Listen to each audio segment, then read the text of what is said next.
The views and opinions expressed by Pete Moxley and Poophead of the Year do not represent the views of the staff and DJs of 89X, WLNX FM, which is an invalid statement because except for Skeeter, the rest of the DJs are on summer vacation and management can consider themselves out of their freaking jobs in 85 minutes, leaving me to say, because it is ultimately true at this moment, that the views and opinions expressed by Pete Moxley and Poophead of the Year do represent the views of the staff and DJs of 89X, WLNX FM. Karma is such a dog, ain't it, Lincoln?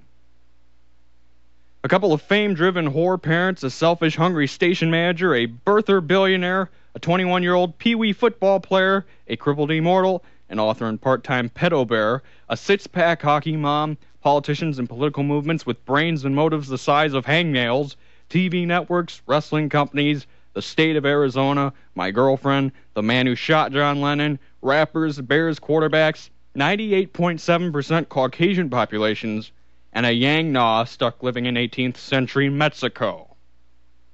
I wrote and talked about all of that in 29 different bite-sized portions every Friday around 4:30 p.m. for the last year. I took a few minutes to comment on a microcosm of the somewhat hilarious, disruptive, or disturbing issues, names, and faces of our world. And you cannot tell me this antisocial hippie didn't brilliantly kill time and make history while doing it. And on this 30th and final night of April, for this 30th and final Poophead on 89X, it all must get narrowed down to one definitive essay. The person or people that burned a hole through my heart and never extinguished the flames. But while I firmly believe everyone has to find some sense of humor when times are tough, as I leave here tonight, I also want to leave a serious message for you all.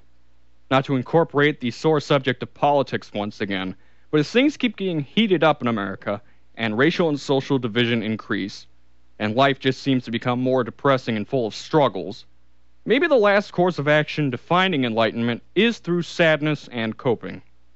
You may be having a few drinks tonight with friends. Later on, as you reach the point where you have to hold on to the ground to keep from falling off the earth, you might accidentally slur through a story about someone close to you suffering a setback or dying because of the same thing you are putting yourself through right now. You may be hugged, you may cry or be cried on, and when you wake up the next day you might get an unrelated black eye after getting mauled by a dachshund, which is a little less realistic than, say, drunkenly jogging down Main Street in your twig and berries. Anger and closure were a couple of ideas I talked about on December 3rd on the start of your weekend, when I devoted my Poophead segment to the unfortunate memory of my dad's death. I urge you, listen to the last third of my commentary, and if it means anything to you, or it affects you, fix it. Hear now that commentary in its entirety. More music to come in 3 minutes. It was a very chilly Thursday night 3 days after Christmas. A 58-year-old man was about to go out with an old friend of his and have a few drinks to celebrate the end of another year.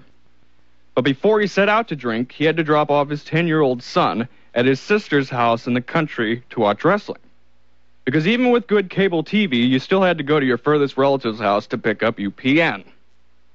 As the friend of the old man runs into the pick-a-pack to buy a huge case of Miller Lite, the 10-year-old kid aloofly tells his dad, not even 20 minutes before he's dropped off at his sister's house, "See you later tonight, if you're alive." 9 p.m. arrives, no sign of Dad. 9:10, 9:15, 9:30, still no sign of him, so the kid's sister has to drive him back home. When the child returns, he sees his mom standing in the dark living room, and he asks from a distance, "Where's Dad?"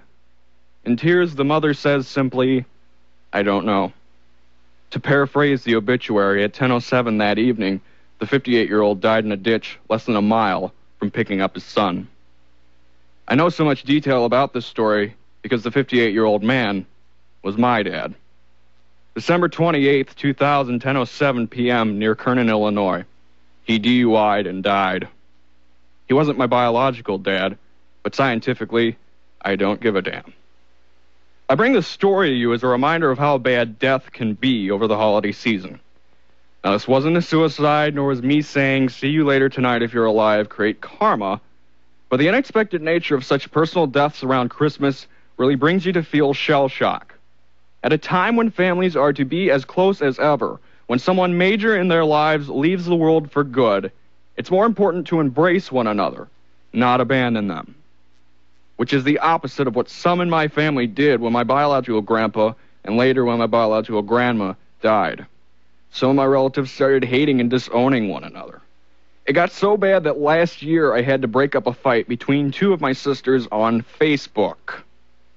I could have just yelled at both of them and called them whiny old geezers, but that's very cruel. But so is witnessing old nonsense and bickering that doesn't belong online. Which brings me to my other point. When we get older, we normally are softer at heart. Old rivalries usually fade away. We know it is stupid to stay mad at someone for whatever reason we were angry in the first place. So here's a tip. If you're angry or bitter at or about someone, you must talk it out with your enemy, or you must shut up and forget about them. Plain and simple. Why be bitter when you could instead find it in your heart to make peace for yourself?